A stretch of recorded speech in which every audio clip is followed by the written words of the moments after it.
Right. So கவனிங்க பிள்ளைகள், mechanics இந்த பேப்பர் கிளாஸ் நாங்கள் ஸ்டார்ட் பண்ணுறோம். இந்த மெக்கானிக்ஸ் இந்த பேப்பர் கிளாஸில் நாங்கள் எம்சிக்யூ வினாக்கள், ஸ்ட்ரக்சர் வினாக்கள், எஸ்ஏ வினாக்கள் எல்லா வினாக்களையும் நாங்கள் பூர்த்தியாக செய்து கொள்வோம். பாஸ் பேப்பர் கேள்விகள், அதே போல் மாடல் கேள்விகள். ரைட். ஸோ சப்போர்ட் செமினார்ஸ் மொரட்டோ பேப்பர்ஸில் வந்த கேள்விகள், சில கேள்விகள் ராயல் காலேஜ் பேப்பர்ஸில் வந்த கேள்விகள். ஸோ இந்த கேள்விகள் எல்லாம் எடுத்து நாங்கள் என்ன செய்வோம். ரைட். ஸோ இந்த மெக்கானிக்ஸுங்கிற பாடம் எவ்வளோ முக்கியமானது என்கிற விஷயம் உங்களுக்கு தெரியும். இந்த பாடத்தின் தியரி படிக்கிற நேரத்திலேயே டீச்சர் சொல்லி தந்திருப்பாங்க. இந்த பாடம் எவ்வளவு முக்கியமானது அப்படிங்கிற விஷயம் உங்களுக்கு தெரிந்தது. ரைட். இந்த பாடத்தின் வினாக்கள், அதிகமான வினாக்கள் பாஸ் பேப்பர் கேள்விகள் வரும். உங்களோட இறுதி பரீட்சையில் நீங்கள் அதிகமான வினாக்களாக இந்த யூனிட் 2ல தான் நீங்கள் சந்திப்பீங்க. 10க்கு மேற்பட்ட எம்சிக்யூ வினாக்கள், ஒரு ஸ்ட்ரக்சர் கேள்வி, ஒரு எஸ்ஏ கேள்வி, அதிகமான வினாக்களை இந்த யூனிட் கொண்டிருக்க போகுது. ரைட். அது மட்டுமில்ல, ஏனைய அலகுகள்ல நாங்கள் இந்த பாடத்தின் நாலேஜை யூஸ் பண்ணுவோம். இந்த பாடத்தில் பெற்றுக்கொள்ளக்கூடிய ஒரு நாலேஜ் ஒன்று இருக்குது. ஸோ அந்த நாலேஜை நாங்கள் ஏனைய பாடங்களுக்கு நாங்கள் என்ன செய்வோம், அப்ளை பண்ணுவோம். ரைட். அப்போ இந்த பாடம் இதோட மட்டும் நிற்கிறது இல்லை, ஏனைய அலகுகளோடையும் என்ன செய்யும், சம்பந்தப்படும். சரி, ஓகே. அப்போ இந்த பாடத்தின் எம்சிக்யூ, ஸ்ட்ரக்சர், எஸ்ஏ எல்லா வினாக்களும் நாங்கள் என்ன செய்ய போறோம். ரைட். ஸோ இந்த வினாக்கள் எப்படி செய்வோம் என்று சொன்னா, சில எம்சிக்யூ வினாக்களை கொஸ்டின் கலெக்ஷன் கூடாக செய்வோம். கொஸ்டின் கலெக்ஷன் அடிப்படையில் என்ன செய்வோம். எல்லா வினாக்களும் அல்ல, ஒரு சில பகுதிகளை நாங்கள் கொஸ்டின் கலெக்ஷனாக என்ன எடுத்து செய்வோம். சரியா? ரைட்.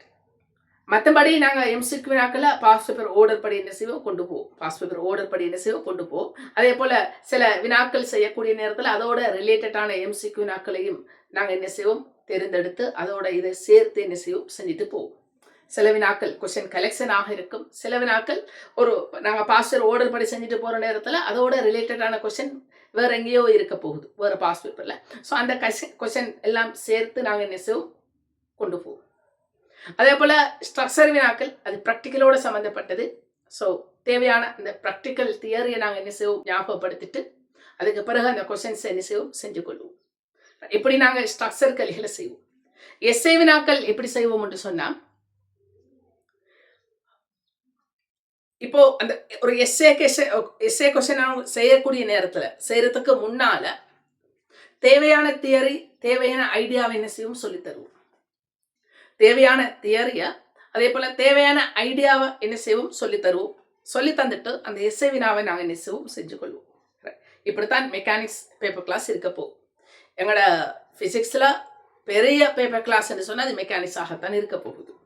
இந்த அதிகமான வினாக்களை கொண்ட பகுதி இந்த மெக்கானிக்ஸ். ஸோ பெரிய பேப்பர் கிளாஸாக இருக்க போகுது. சரியா? ரைட். ஓகே. அப்போ தெளிவாக கவனிங்க பிள்ளைகள்.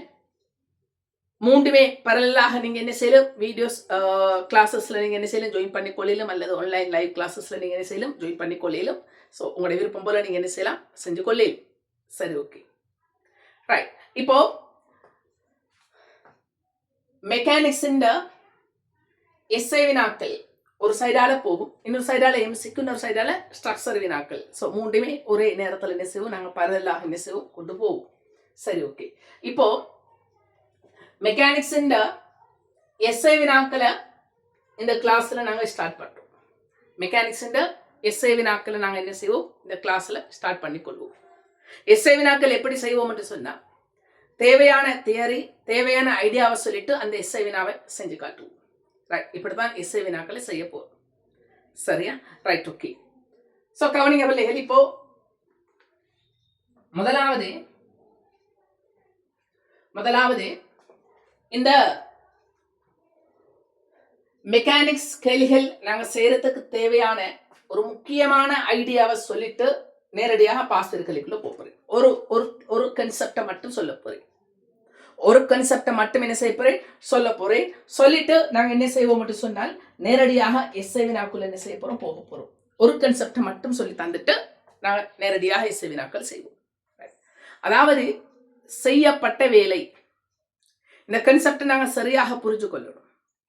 செய்யப்பட்ட வேலை என்கிற விஷயத்தை நாங்கள் சரியாக புரிஞ்சு கொள்ளணும். அந்த கன்செப்டை சரியான முறையில் அப்ளை பண்ண தெரிஞ்சிருக்கணும். ரைட். ஸோ அந்த விஷயத்த லைட்டாக மேலோட்டமாக ஞாபகப்படுத்திட்டு நான் என்ன செய்யறேன்னு சொன்னால் கேள்விகளுக்குள்ளே போகிறேன். அதாவது நேர்கோட்டு இயக்கத்தில் எப்படி செய்யப்பட்ட வேலைங்கிற அந்த கன்செப்டை பயன்படுத்துறது, அதே போல் சுழற்சி இயக்கத்தில் அந்த செய்யப்பட்ட வேலைங்கிற கன்செப்டை எப்படி நாங்கள் பயன்படுத்துறதுங்கிற விஷயத்த ஃபஸ்ட்டுக்கு பார்ப்போம்.